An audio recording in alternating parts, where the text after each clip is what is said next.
like Dragon Ball Z said, their hair is going to get longer the more powerful they get, right? That kind of makes sense. That doesn't get in the way.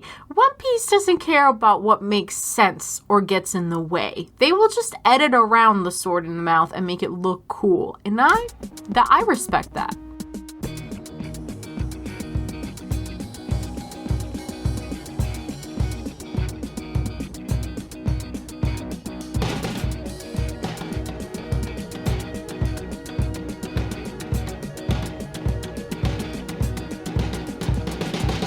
Welcome to Mortified, the Friendship Quest, a podcast where two long-distance friends bounce media recommendations all in hopes the other will like it. I'm Aaron. And I'm a rubber boy! Great. And this week, we set sail for the Grand Line as we talk about One Piece. Before we eat the fruit of the devil and forget how to swim, remember the Sea Devil, specifically. You can help us on Mortified the Legitimacy Quest by subscribing to us on YouTube, iTunes, or Spotify, setting up for our monthly newsletter through the link in our show notes, and following us on Twitter @MortifiedPod. The energy we're already bringing is pretty indicative of what the fuck we just watched, I think. Yeah, we don't know who the audience is. Everything's a little weird, and there's a lot of tonal issues. There sure are. Leyla, what do you know about One Piece? There's a stretchy pirate boy, and he's got a hat. And he's got a ragtag crew of friends, and it's really long. Extraordinarily long. At this point, if you haven't actually been engaging in One Piece, the thing you know about it is that it's extremely, extremely long. I'm just going to take some quotes from Wikipedia. The official website for Ichiro Oda, who is the author, is One Piece manga, announced that the manga has set the Guinness World Record for the most copies published for the same comic book series by a single author, which I would assume includes all manga, so the longest running manga ever. One Piece is the best-selling manga series in history, with 480 million copies in print worldwide as of February 2021. And in the United States, One Piece was 2018's most binge-watched television show in the states of Illinois and Wisconsin. Are you responsible for that? No, I have not. I did not live in Illinois in 2018. And I've actually absorbed remarkably little of One Piece. My introduction to the show was actually when I was, in 6th, 7th grade, and I was reading it in, the English version of Shonen Jump. So, like, when I came in, like, the first episode of One Piece I ever read involved Zoro getting his ass beat by the actual best swordsman in the world, who just has a very, very big sword, and he just, like, whooped his ass, and I was like, oh, okay, I guess this is what this show is about. Just pirates murdering each other, and that's not wrong. Yeah, I think part of the tonal issues was that it's such the introduction, the first 4 episodes are so, like, cartoony that when we start getting into the cusses and murders in episode 4, it did take me aback a little bit.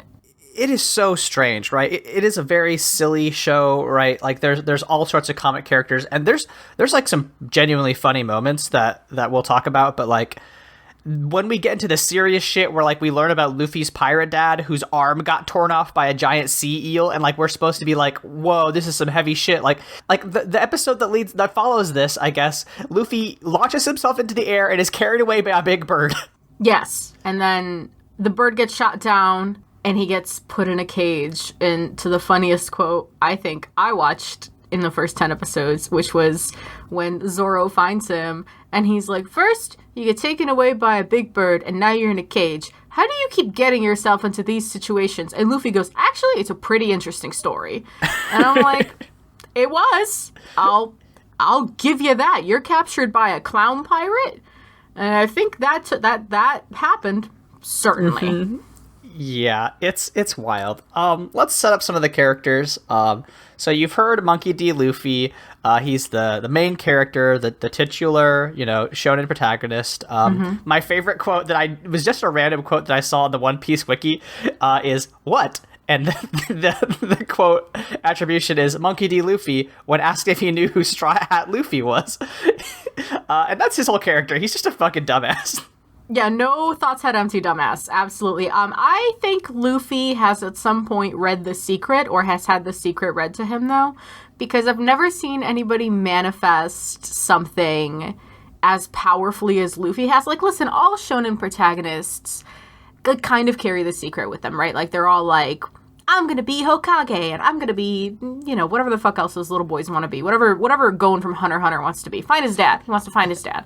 But I've never seen in 10 episodes an escalation as powerful as this. Like, within 10 episodes, this boy has 3 people working for him and, like, kind of a boat. That's pretty quick. So, I think he knows something we don't.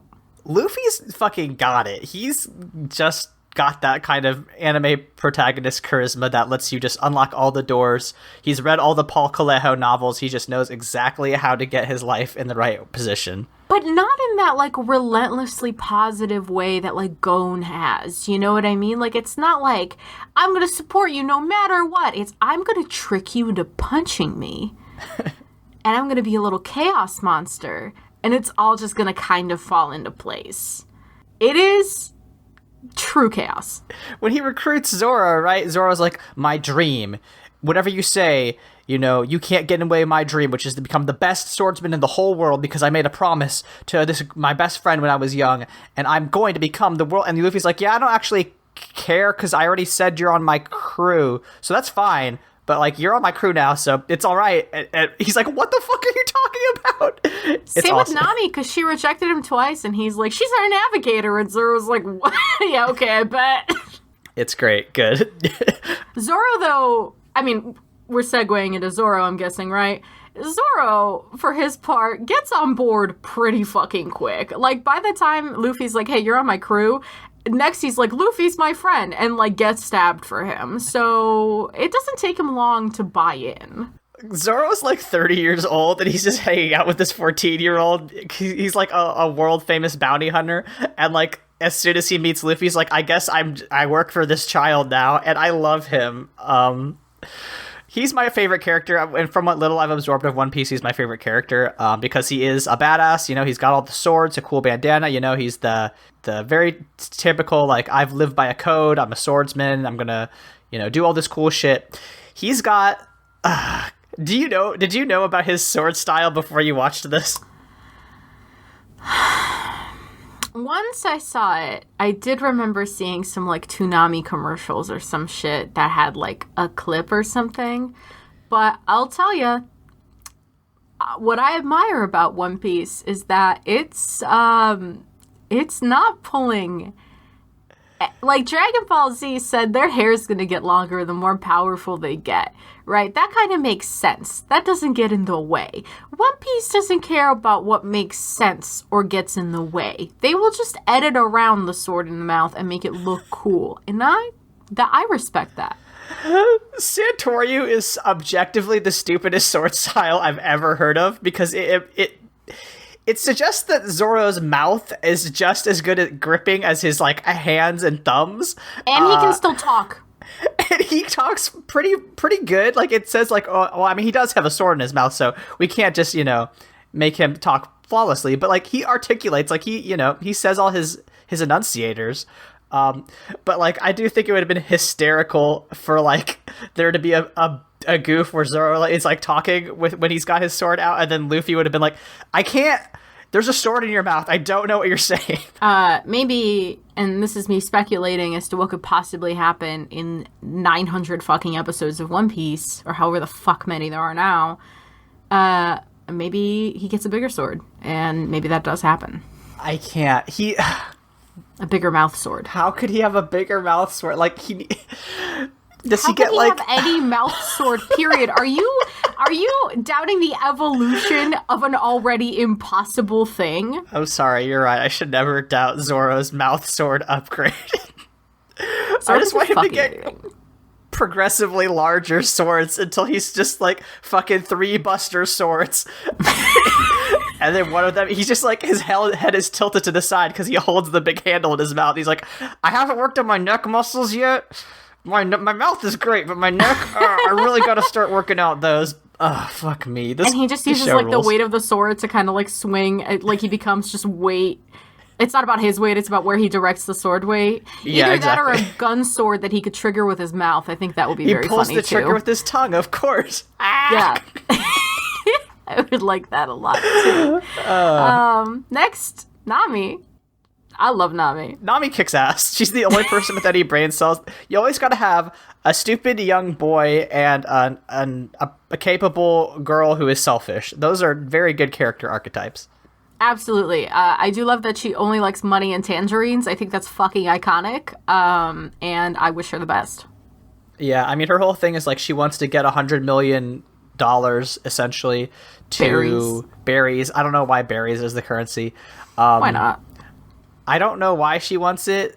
It's, I don't know, for reasons. It doesn't matter. Her whole thing is just like scamming people and like just like robbing pirates and just following pirates around and just taking their shit. And that rules, and I respect her. There is a very good bit where she is trying to like trick the Buggy the Clown, who is like the first 10 episodes main antagonist, and she's like, yeah, no, I captured Monkey D. Luffy and I put him in this cage, and now I work for you, boss. And then Buggy's like, cool, kill this child for me. And she's like, well, okay, I guess. Well, she starts dissociating, and then once another pirate is about to kill that child, she's like, maybe don't.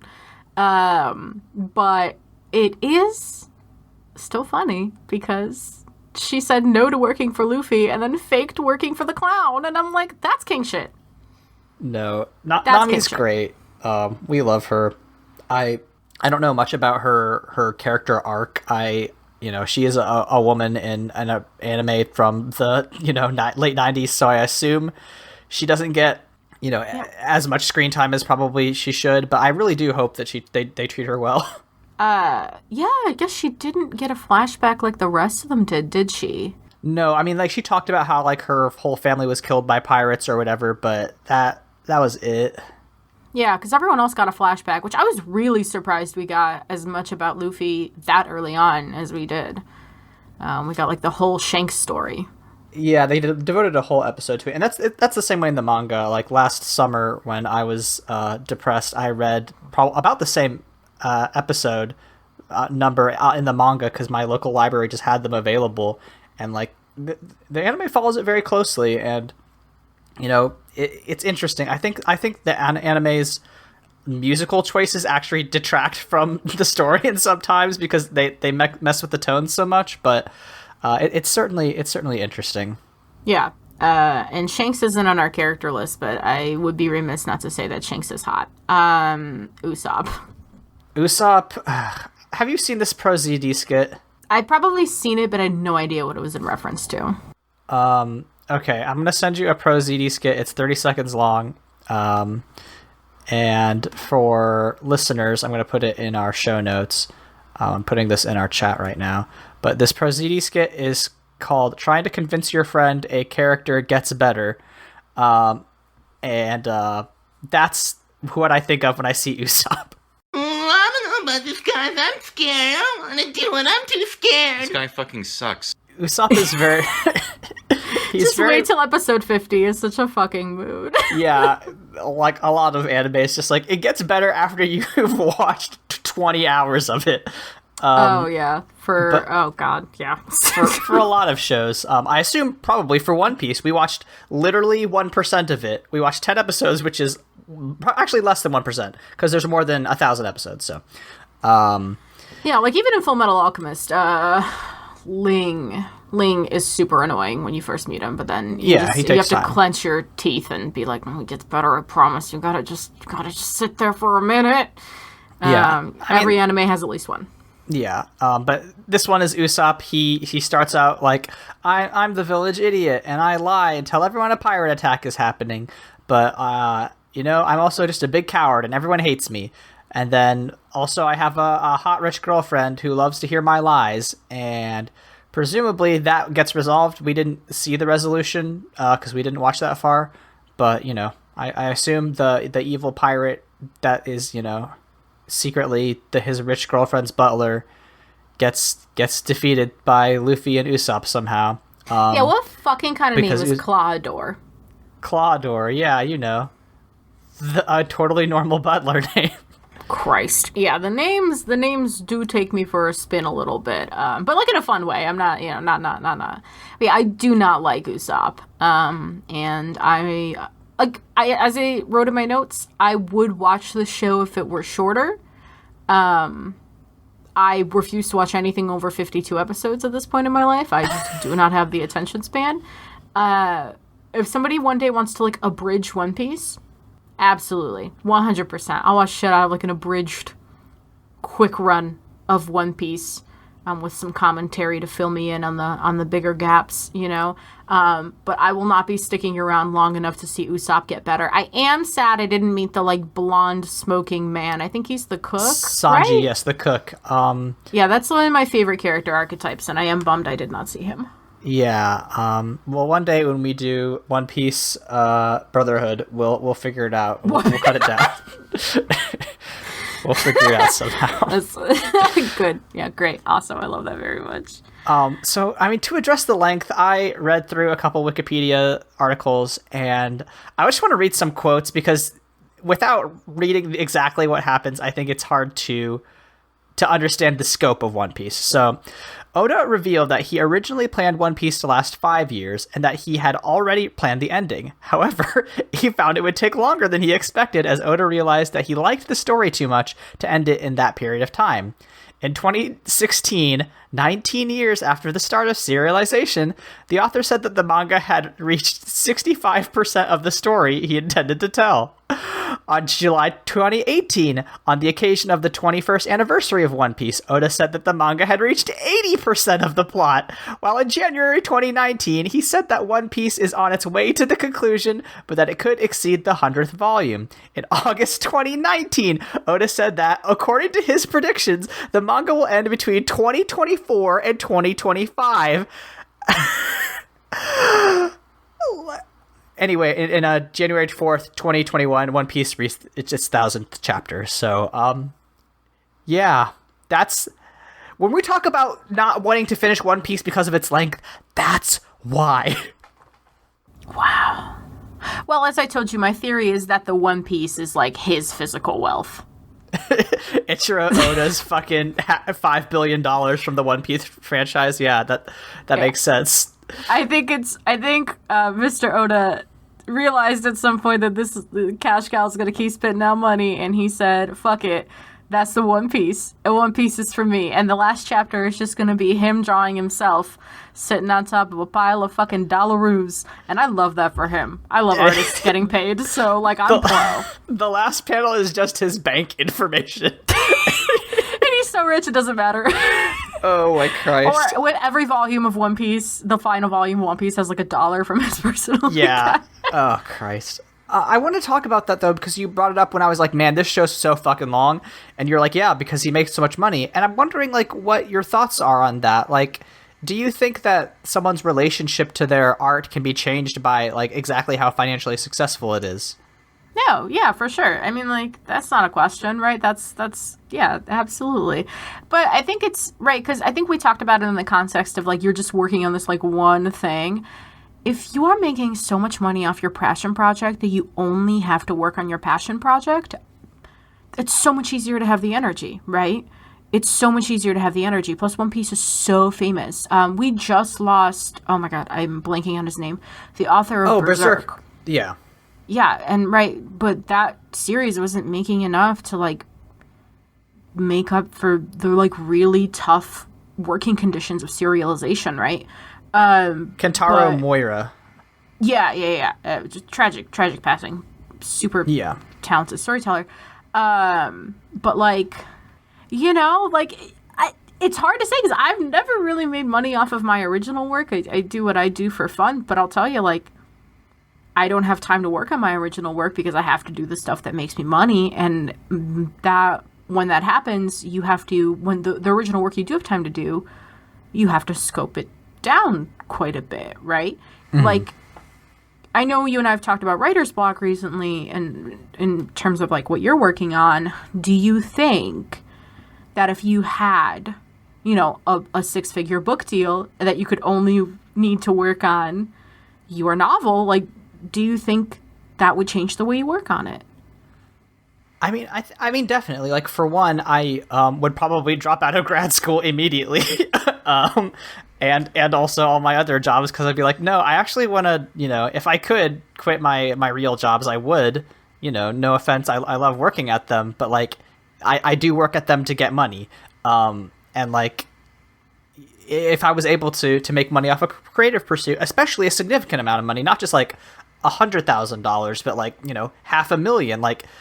Because, like I said, this franchise is, over $5 billion, according to Wikipedia. So, like, if I could become a billionaire off of, if I worked on the one book that I finished, for 20-something years, like, of course I would do that, because not only is it making so much money, but also because, like, I would have the time, I wouldn't have to work besides working on that thing. And, like, it is different. I don't want to detract from the fact that, like, the manga and anime industry, when I say anime, Anime. I'm losing it. The anime industry, it is grueling, and there is a level of like, you have to produce a product every time period, because that's just how it is. But there is something interesting that you bring up when we talk about passion projects, because I think that writer's block is a lot, at least for me certainly, is a product of like, I just don't feel like I have the time to sit down and work on something, because I'm doing stuff to pay rent and bills. And if I could guarantee that, like, as long as I did something with my work, I could get those bills paid and more, like, I think it'd be a lot bigger of an incentive to work on it. Yeah, I mean, for sure. I think my kind of career goal has, for a really long time, been to get to a point where I can make a living off of, like, not even necessarily my personal work, but freelancing, working for myself, and then teaching on the side. I feel like that would be kind of where I'd be happiest, and I feel like that would give me enough room to work on my passion projects. But like, when I have to work, when we have to work to make ends meet, I haven't worked on my webcomic in 6 months, other than like running into Notion every couple of weeks to like jot something down, because I'm restructuring the whole thing. But all of that work happens like while I'm walking my dog or in the shower, like I'm sitting there and like, okay, like I have 5 minutes to myself. I was working through this scene. Where was I? But it would be nice to have that be part of my workday, and then do something else afterwards, instead of doing my workday and then after work having to do more work. But it's the work that doesn't leave your head, right? It's the work you can't put down, because it's your passion project. You're passionate about it, I would love to think about something else other than a tall, sad, bisexual prince and his plates when I'm making dinner. I would love to, I don't know. I don't even know what there is to think about, because it's all I think about when I'm doing not work.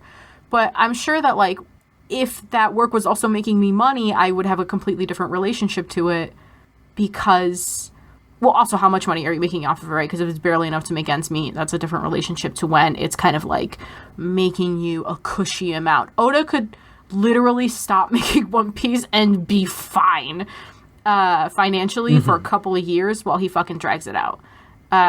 Just fully George R.R. Martin it, But, yeah, it's hard not to, I think in a lot of the discussion I see, like, on Twitter around people who don't have creative jobs is really ignorant of the fact that, like, creative pursuits are always tied to money, because, not always, but, you have to be financially comfortable to be able to, like, dedicate enough time to, like, a big passion project. So yeah, it's good for Oda, though. I'm fuck yeah. He's just, not only is he making bank off of this, like, fun cartoon, but, like, he's, a whole ton of people are making a ton of money off of merch, off of the anime, off of art books, like, whatever the fuck else there is to do with One Piece, which is super cool. And it's definitely, from what I understand, Japan's got a much friendlier, like, doshinji, fan comic, industry, where, like, it's more acceptable to make a fan comic and go make a profit off of it, which don't know if you know this, but imitating work is the way a lot of artists get started. So it's, and you know, I know several people who are really impassioned by One Piece and it brings them joy, and who got into, there's definitely people who got into drawing because of One Piece. That's awesome. I think that's great. That's a net positive impact on the world. So fucking hell yeah, make your bank, man. It's really exciting. Yeah, definitely. I mean, like the creator of Naruto and the creator of One Piece are famously like friends, and like have a good working relationship, and say they inspire each other. Even fucking Akira Toriyama apparently had a crossover episode with Oda, funny. Where I guess Luffy met Goku, which I think I want to read so badly because I want to see what those two airheads look like when they smash into each other. I think that's the best outcome ever. Yeah, because they're both just hilariously dumb as hell. Yeah, absolutely. There's no thoughts in either of those heads. And I respect that. I respect that a lot. But, yeah, I don't know. Make your bank. May I tell you about some wild One Piece lore I learned today? Oh my god, please tell me. All right, so you know the devil fruits, right? Luffy ate one, Buggy the Clown ate one. They give you superpowers, basically. And that's fine. Love What that. you might not know is that there's 3 different types of devil fruits, multiple different classifications. One of them is called Zoan, which allows the user to fully or partially transform into a specific animal. One example is the human fruit, enabling the reindeer Tony Chopper to have his anthropomorphic appearance.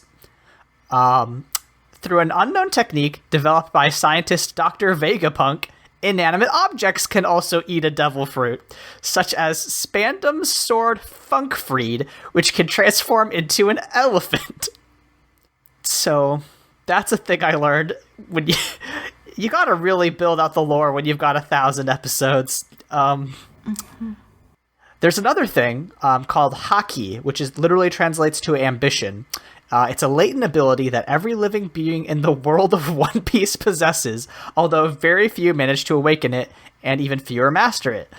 And like it's just like fucking superpower. It's just like another anime inside of One Piece, because apparently you can like sense the presence of other beings and envelop your body parts and like give yourself armor, and like you do magic damage to devil fruit users. Like it's just another thing. He just did another anime inside of his own anime, and like I gotta respect that.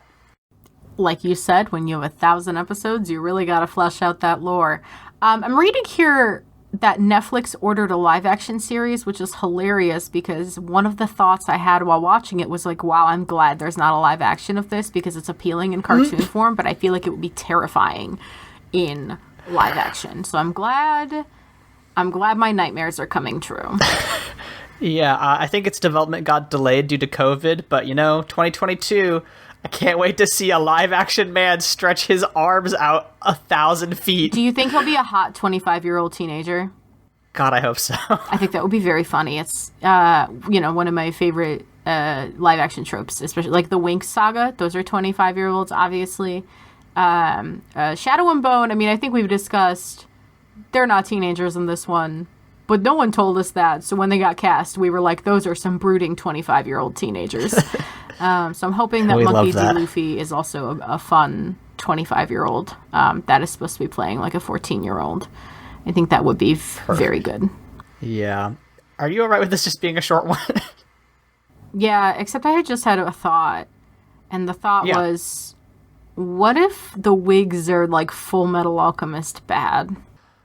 Because, I mean, it's Netflix, right? Netflix gave us... You haven't watched Death Note yet. It's coming down the pipe for you. Don't you worry. We're watching it in October. You keep threatening me every other episode. Because I need it to be topical for Halloween. So I'm not making you do it yet. Naturally. But it is coming. They give us that. They also... I still haven't seen live-action Bleach. I feel like we should... Well, I'm going to watch it. Oh, my God. We'll find out if we should watch it. But, like, what if the wigs are really bad again? Because, like, there are some directions these wigs... I'm just thinking of Zoro's head mostly, like...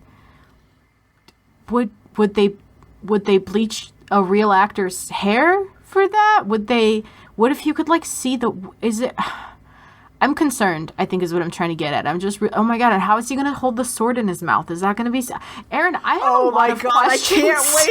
I can't wait to see a real human man put a sword in his mouth and try to deliver lines. That'll be awesome. A special insurance you have to get to like not get TMJ from that? Or like an RSI? Oh my God, we have to watch it. When does it go? Well, we have to see that now just to see Zoro. Oh my God. Live action. When the fuck is it coming? His name's fucking Zoro. I can't even believe they just named it Zoro. Again, the names in this fucking show fuck. They're great. Coming to Netflix. Total of 10 episodes have been ordered so far and will be produced by the same studio, Tomorrow Studios, who are currently working on the Netflix Cowboy Bebop adaptation. Interesting. So the same people as Cowboy Bebop. A lot of history on One Piece. I don't need that. Okay. Okay. Okay. Boise,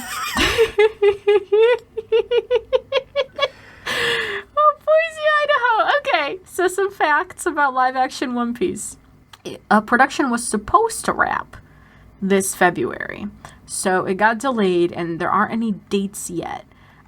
There are some photos of the ship, which I will drop in our chat.